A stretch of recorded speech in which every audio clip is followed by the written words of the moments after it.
Hi, I'm Penn from thecreativepenn.com, and this is a short excerpt from an interview I did with Steve Parolini, the novel doctor, on editing novels and some tips to help you as authors and writers.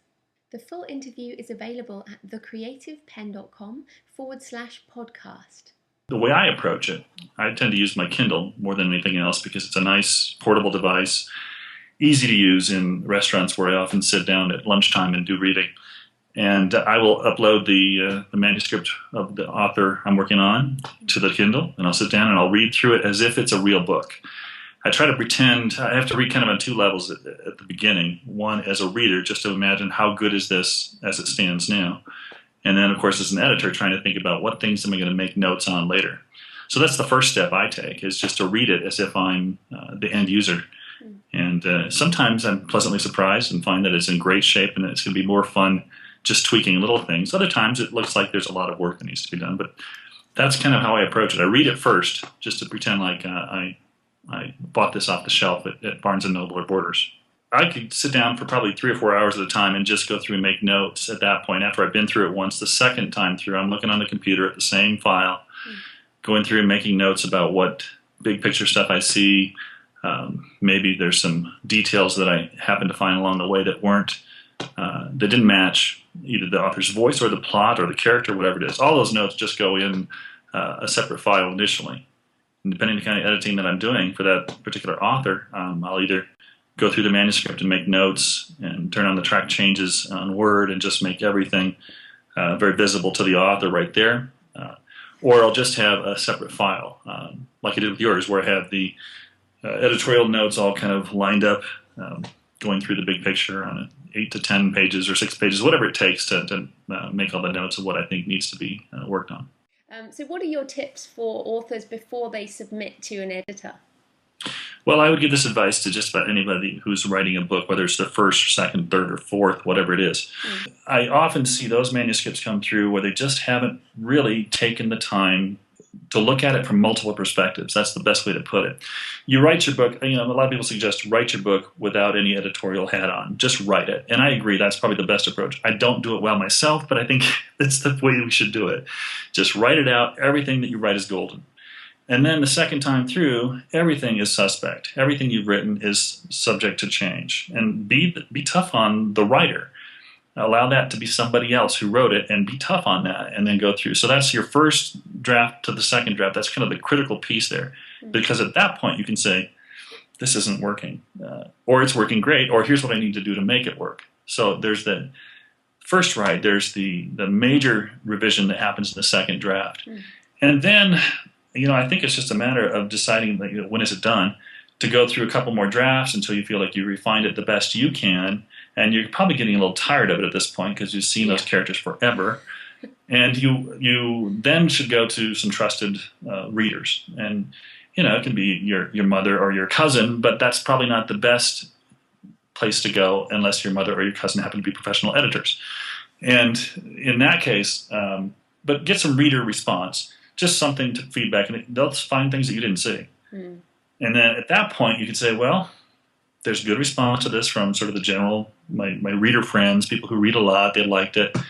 Then I think it's best to go ahead and go back one more time to your manuscript. And it sounds like repetition, that's really the only way to get there. You just go over and over again until you think you've got the best possible manuscript, or that you can't go any further with it. One of those two answers. Then I think it's wise in a lot of cases to go to that editor and say, here's what I've done with it. And let them know what you've done with it, not just, it's my first draft. I've seen a lot of first drafts. Most of them aren't very good. And that's okay. I can help a first draft person work towards that second draft, but that's not really going to get them towards the publishing route as quickly as they'd like to. What are the biggest issues that you find with manuscripts, and how can people, stop those before they send them in? Well, I've noted a lot of these on the website as I see them. And it's different for every author has his own little quirks, his or her own quirks. And I think that some of the biggest ones for me are repetition, not necessarily of words, although you see that too. That's an easy one to solve, those kind of pet phrases or words that you just, they're peppered throughout the whole manuscript. And I've seen this from new authors, seasoned authors. Everybody has that. But I think a bigger issue, and it's related to that, is when you see repeated ideas or the way the writing is done. I'm not talking about a style thing where you may have a style that's consistent, the way you describe things, the words, kinds of words you use. But in terms of, let's say, you've got a character introduction. You introduce this character by describing the character's looks, all those little details.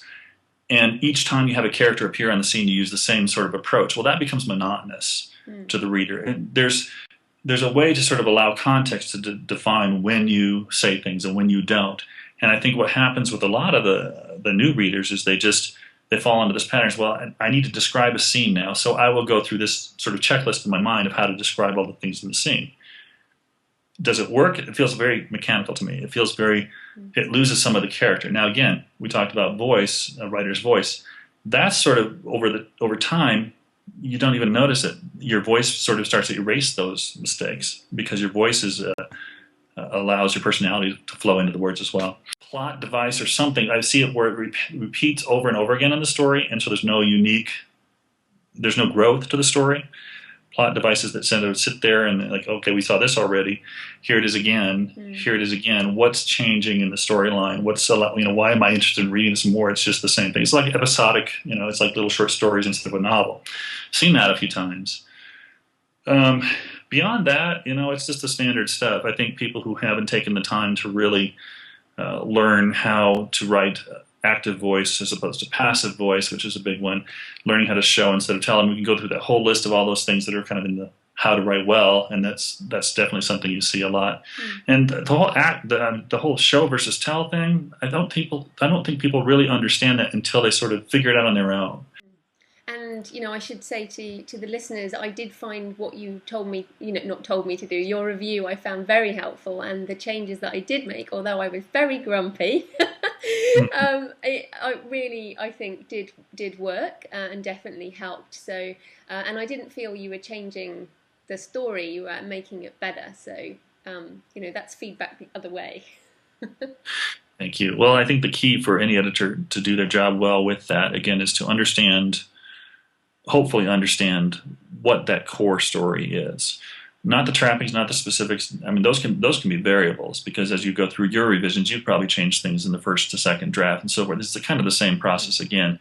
But if the editor sees your intent, that is this kind of emotional arc, this kind of story arc, this kind of discovery that's going on in the story, and they see that well, then the notes they give you will be simply an attempt to help you do that better, give you an opportunity to fix some things that maybe didn't work. Right, well, we're out of time, so thank you ever so much, Steve. Why don't you tell us where people can find you online? Well, I hide online, but I'm at noveldoctor.com. Yes, and you've got a brilliant site with some really good articles on, so I recommend people go over there. So thanks again, Steve, for your time. That was great. Thanks, Joanna.